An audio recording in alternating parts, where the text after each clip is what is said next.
Olha, a disputa para o melhor terror do ano nesse ano tá bem acirrada e esse filme é mais um dos candidatos a concorrer nessa lista. Salve galera, Rafael Fi aqui no Teologia em Hollywood.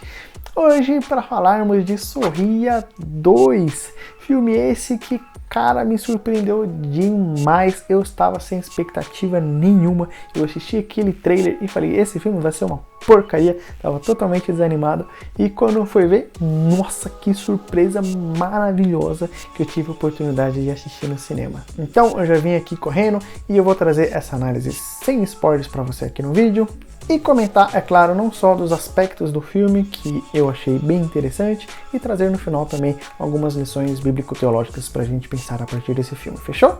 Então eu já convido você a dar aquela clicada no like com um sorrisão no rosto, se inscrever no canal, compartilhar esse vídeo com os amigos, e chegar mais comigo então para falarmos de Sorria 2.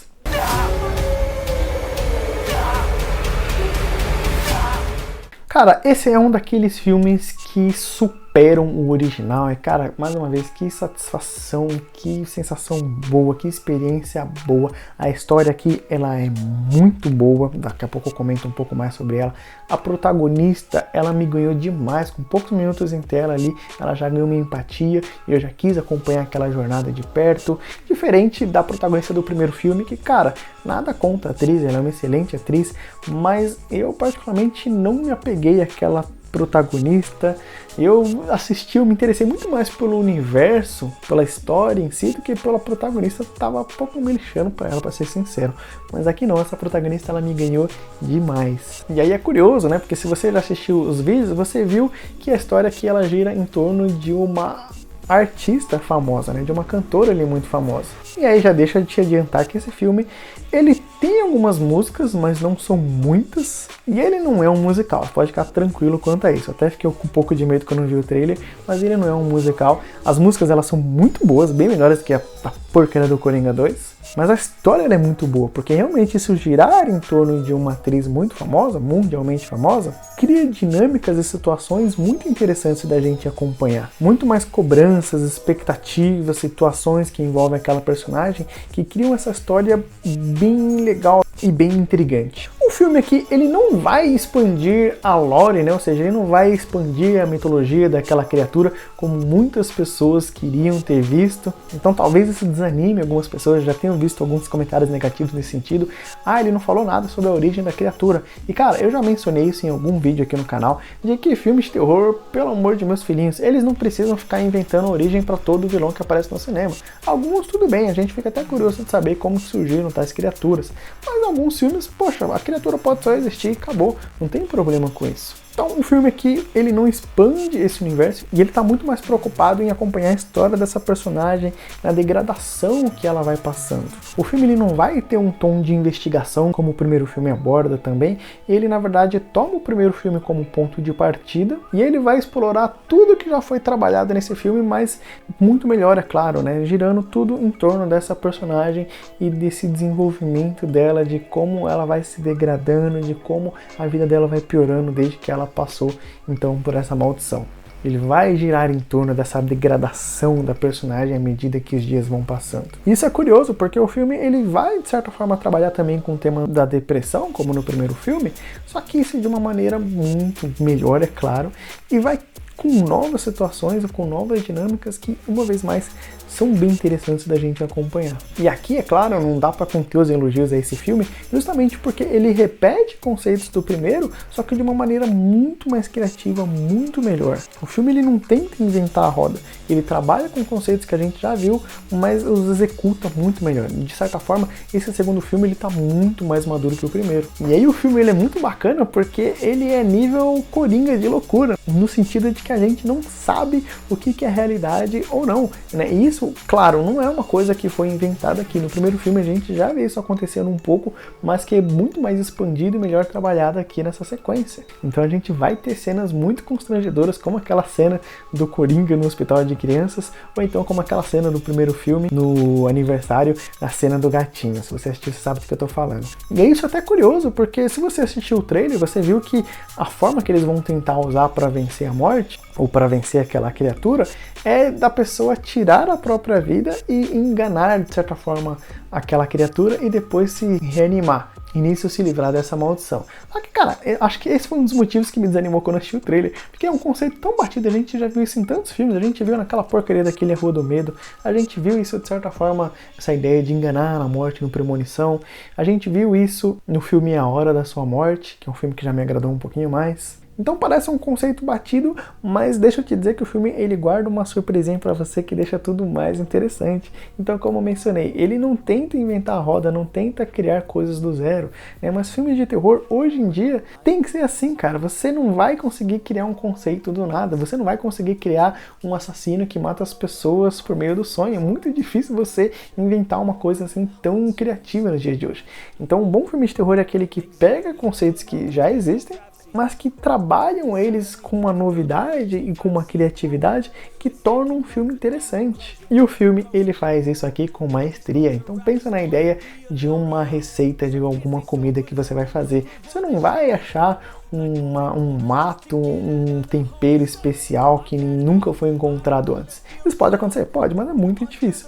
Mas o que você faz geralmente é pegar ingredientes e trabalhá-los de maneira diferente, com mistura diferente e criar uma receita muito gostosinha da gente degustar ali, que foi o que aconteceu com esse filme. O filme aqui, ele tem muito gore, cara, ele realmente é muito sangrento, tem muitas cenas bem explícitas assim, então se você tem estômago fraco já vai preparado. E eu sinto que esse filme ele consegue ser menos terror e mais terror ao mesmo tempo, né? Então assim, já tem um tempo que eu assisti o primeiro filme, mas eu tive a sensação que ele teve menos cenas de terrorzão, assim, de ter susto e criaturas e coisas do gênero, mas ainda que em menor quantidade, a qualidade ela é consideravelmente maior. Então o filme ele consegue trabalhar momentos específicos de tensão que vão te deixar realmente na ponta da cadeira. Os próprios sustos, cara, são poucos, mas são bem executados. E eu confesso que eu pulei da cadeira umas 3 vezes assim. E olha que eu sou muito ruim pra tomar susto, hein? É mentira! Mas, cara, sabe qual é o maior susto que eu posso tomar? É de olhar e ver que você ainda não se inscreveu aqui no canal. Isso é um dos meus maiores pesadelos. O quê? Você não se inscreveu no canal ainda? Só um ponto negativo que eu poderia dizer aqui é da ideia dos sorrisos, né? Eu não sei se é porque a gente já viu isso no primeiro filme e a ideia já tá manjada, ou se é porque os atores que foram usados ali realmente não conseguiram dar um sorriso assustador. Mas, cara, pelo trailer você já pode perceber que os sorrisos aqui eles estão meio bobos, meio idiotas, né? Aquela própria cena do trailer que vem aquela menininha sorrindo pra ela, cara, aquilo ali não dá medo, aquilo ali não te deixa constrangido. Aquilo ali você olha, você só acha bobo, assim, você fala, qual que é o seu problema, menina? Que você é boba? Você tem algum probleminha? O que você quer aqui comigo? Eu tenho um probleminha. Então, a ideia do sorriso, embora ele tá ali presente, pra mim tá um pouquinho bobinho aqui no filme. Mas nada que vai estragar a sua experiência com o filme. Cara, uma coisa boa é que o trailer, a maioria das cenas que aparecem ali no trailer, elas estão todas no começo do filme, cara. E isso é muito bom, porque primeiro, significa que é um trailer que não entregou muito do enredo daquele filme. E segundo, se você não ficou muito empolgado, como eu assistindo o trailer, saiba que aquilo é só o comecinho da história, que o filme ainda tem muito para te entregar e que entrega coisa muito boa. E se você já ficou empolgado com o trailer, então, meu amigo, se prepara que a sua experiência vai ser magnífica. Um outro ponto que a gente poderia pensar como uma coisa negativa aqui na história é que ela também tem aquele Mr. Roteiro, sabe? Aquele personagem que surge e de repente ele tem todas as informações que a protagonista precisa. Ele aparece aqui, só que eu vou dizer que até dá uma certa justificativa para ele, o filme até brinca, né? Nossa, mas você surgiu do nada, como é que você tem todas as informações, né? E é legalzinho, é bem trabalhado aqui, é interessantezinho e faz sentido dentro da lógica que o filme apresenta pra gente. Cara, em resumo, eu diria que esse filme, ele não inventa tanto a roda assim. Algumas pessoas até falaram assim, ele é só uma repetição do primeiro.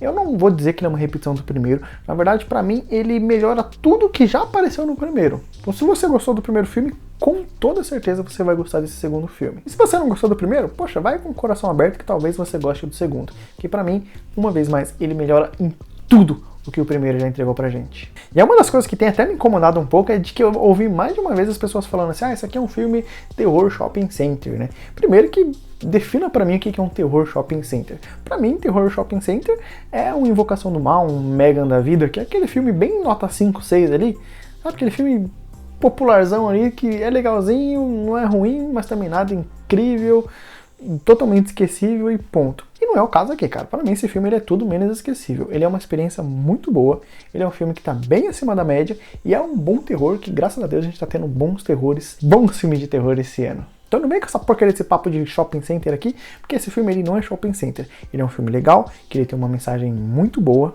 e ele tem um terror muito bom. Talvez uma das justificativas que as pessoas falam que é um terror shopping center, e falam, é porque o filme não dá medo. Cara, depende, né? Isso daí é muito subjetivo, né? Se eu fosse julgar um filme pra ele ser terror ou não pelo medo, cara, 95% dos filmes supostamente de terror que eu assisto não entrariam na lista de filmes de terror, porque eu raramente sinto medo assistindo algum filme. Esse filme, claro, ele não me deu medo, mas porque eu já tô bem calejado com isso, mas ainda assim ele é bem legal, ele tem situações tensas, interessantes, tem uma história muito boa e conseguiu me deixar bem agoniado em muitas cenas.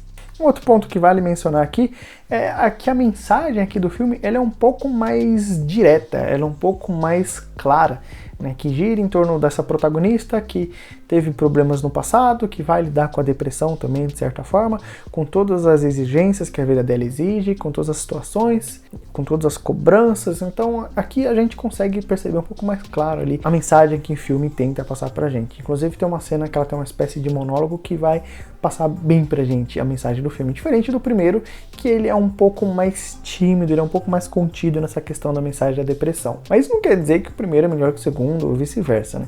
Vai depender do gosto pessoal de cada um. Eu, particularmente, preferi muito mais o segundo filme, que apesar de ser mais claro na sua mensagem, ainda assim é uma boa mensagem e me agradou bastante. Então, falando na mensagem do filme, bora para as nossas aplicações teológicas. Bom, uma das mensagens que é jogada na nossa cara aqui nesse filme é de quando as pessoas à sua volta só querem usar você. Então a gente vai ver essa protagonista passando por uma série de situações, por uma série de problemas, e é tenso a gente acompanhar essa história porque as pessoas que estão à volta dela, ali sejam empresários, investidores e tudo mais, são pessoas que esperam que ela entregue uma boa performance, que ela esteja no próximo show que está agendado. Ela não consegue fugir muito daquilo, então tem uma cobrança gigantesca sobre ela. Só que a personagem invisivelmente está passando por muitos problemas e ninguém em volta dela consegue enxergar isso, nem a própria mãe. E isso é muito duro porque cria realmente certas situações e contextos em que as pessoas à nossa volta muitas vezes parece que só querem usar a gente. Então às vezes você está num ambiente empresarial e as pessoas ali também elas só querem te usar, elas só querem te usar quase como uma ferramenta. Na igreja, pastores muitas vezes também sofrem com isso. Eles são requisitados o tempo todo, mas ninguém percebe que pastores também tem dificuldades, também tem problemas em casa, também tem brigas com a família, também passa por lutas diariamente. E ele também precisa muitas vezes de alguém para conversar, de um ombro amigo, de alguém para chorar. Só que ninguém percebe isso. A gente só sabe pedir, requisitar a presença e a ajuda do pastor, mas a gente nunca tá lá pronto para prestar um auxílio para o nosso pastor. E a gente vai ver aqui no filme, no caso de uma artista, como ela também passa por isso. Tá rodeada de pessoas, é amada, tem fãs no mundo todo, mas ao mesmo tempo parece que ela é invisível, parece que ninguém está atento às necessidades dela. Então é muito dura essa realidade quando todos à nossa volta só parecem querer nos usar. Então se eu posso deixar um recado para você, preste atenção nas pessoas à sua volta, preste atenção nos seus irmãos dentro da igreja, que vai ter pessoas ali dentro que vão estar passando por momentos difíceis, que vão precisar de ajudas. Olhe para aqueles, principalmente que estão em frente de ministérios, que sempre estão ajudando dentro da igreja. Preste atenção se essas pessoas elas não estão só sendo requisitadas, se não está sendo posto só uma pressão, uma carga muito grande sobre elas. E se às vezes ela não quer alguém para conversar, alguém para chorar, alguém para perguntar se ela está bem de verdade. E aí um outro ponto curioso que a gente tem nesse filme é e quando a gente se sente quebrado? E quando a gente sente que nós somos o grande problema do mundo à nossa volta, que a nossa existência é um grande problema, que o mundo ou a vida das pessoas à nossa volta seria melhor sem a gente.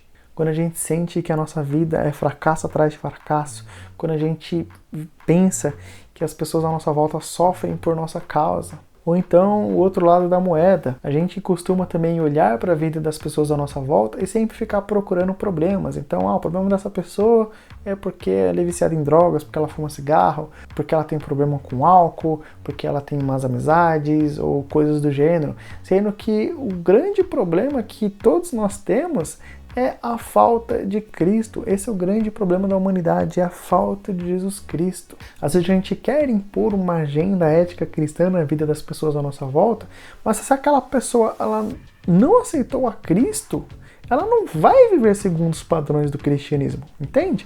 Isso acontece principalmente em lares cristãos, onde pais tentam obrigar seus filhos, de certa forma, a seguir uma ética cristã à risca. É claro, enquanto o pai e a casa for sua, você pode estabelecer regras ali que devem ser respeitadas dentro daquele lar, isso é um fato. Mas ao mesmo tempo, você não pode obrigar o seu filho a seguir certos comportamentos cristãos quando está fora da sua casa, quando ninguém está vendo. Não adianta você exigir, falar que XYZ é pecado. Claro, não estou falando que a gente não deve condenar o pecado, a gente deve. Mas às vezes não adianta só você virar para a pessoa e falar que ela está em pecado. A gente precisa apresentar o Evangelho de Jesus Cristo. Então seu filho não precisa só que você vire para ele e fale que o comportamento dele é um comportamento pecaminoso. Mas o seu filho precisa que você chegue para ele, que você apresente o Evangelho de Jesus Cristo. É isso que vai mudar a vida dele. Ao mesmo tempo, quando a gente acompanha a história da Sky Riley aqui, é uma história desesperadora. Porque, mais uma vez, o filme ele brinca com essa ideia de você renascer e tudo mais, mas a gente percebe que a personagem, por mais que ela tente se livrar daquela maldição, a vida dela continua um caos. De tal forma que você assistindo o filme, você pensa assim, tá, aí ela vai se livrar da maldição, mas e esse problema, e aquele problema, e aquele outro? É desesperador. Então você vê que a maldição é um dos problemas que existe na vida dela. Mas mesmo sem aquela maldição, a vida dela é um caos. Isso reflete também a nossa realidade, em que a nossa vida, a parte longe de Jesus Cristo, é um verdadeiro caos. Na verdade, com Jesus Cristo ela também é, mas sem ele é pior ainda. Então nós precisamos do Evangelho de Jesus Cristo. O filme ele brinca muito com essa ideia de você morrer, de você renascer, de você ter uma nova oportunidade. No filme aqui, a protagonista, ela já abre o filme com essa ideia de que ela abandonou os velhos hábitos dela, de que ela passou por uma experiência de quase morte e que então ela quer viver uma nova vida. E aí, de repente ela passa por esse evento traumático com essa maldição e ela tem, estou falando já a partir do próprio trailer, tá? Onde ela tem de realmente tentar passar por uma quase morte mais uma vez e ser reanimada para conseguir se livrar dessa maldição. Então o filme ele brinca bastante com essa ideia de morrer e nascer de novo. Mas deixa-me te dizer, alguém já veio e já morreu no nosso lugar para que nós não precisássemos mais passar pela morte, porque o Filho de Deus veio, habitou entre nós e ele mesmo passou pela morte no nosso lugar, para que nós pudéssemos, por meio dele, agora termos vida e vida eterna em Cristo Jesus, pela fé nele somente. E nós, então, quando nós somos unidos a Cristo no batismo, a gente ali também passa por essa morte e ressurreição na pessoa de Jesus Cristo. Nós passamos por esse novo nascimento que vem do alto por meio da pessoa do Espírito Santo. E a gente tem esse novo recomeço. E um recomeço tal que nós somos chamados de novas criaturas. Não é uma mera transformação, não é uma mera correção de um erro aqui colado na nossa vida. Não, é uma nova natureza. Nós somos novas pessoas, novas criaturas. E nós habitamos agora, fazendo parte do reino de Deus, unidos à pessoa de Jesus Cristo. E isso muda tudo.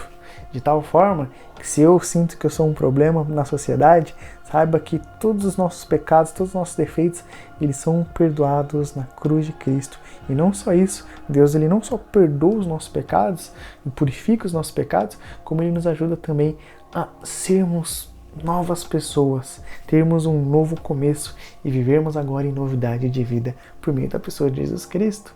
Da mesma forma também que o grande problema dessa humanidade está lá posto, está escancarado, foi ali pregado na cruz de Cristo, aquilo que nós necessitamos, aquilo que nós precisamos. Está lá, a grande prova, a grande mensagem do amor de Deus foi proclamada naquele madeiro, está visível, quase como num grande outdoor, para todo mundo ver o amor de Deus revelado na pessoa de Jesus Cristo. E por mais que o mundo à nossa volta seja um caos, por mais que a nossa vida seja um caos, eis que tudo se fez novo na pessoa de Jesus. E a gente tem nele abrigo, a gente tem nele segurança, a gente tem nele um refúgio certo, a gente tem nele vida, e vida em abundante e vida eterna na pessoa de Jesus Cristo. Na pessoa de Jesus Cristo, nós temos a água viva que sacia toda a nossa sede. Na pessoa de Jesus Cristo, nós temos o pão vivo que sacia todas as nossas necessidades. Na pessoa de Jesus Cristo, nós encontramos vida e vida eterna. Amém? Olha só como um filme de terror bem assustador, uma vez mais, pode lembrar a gente do Evangelho de Jesus Cristo. Mas e você? Assistiu Sorria 2 ou você só tá aqui de curioso mesmo? Tem coragem de ver esse filme de terror? Deixa aqui nos comentários se você assistiu o filme, se você pretende assistir, e bora continuar trocando ideia então, fechou? Mais uma vez eu te convido a curtir o vídeo, comentar, se inscrever no canal, compartilhar com os amigos, e eu peço para você, por favor, para você interagir com o vídeo, porque quanto mais pessoas interagir, seja por meio das curtidas dos comentários, mais o YouTube vai entregar esse vídeo para mais pessoas. E aí, com esse canal expandido cada vez mais, eu posso trazer cada vez mais conteúdos para vocês aqui. Fechou?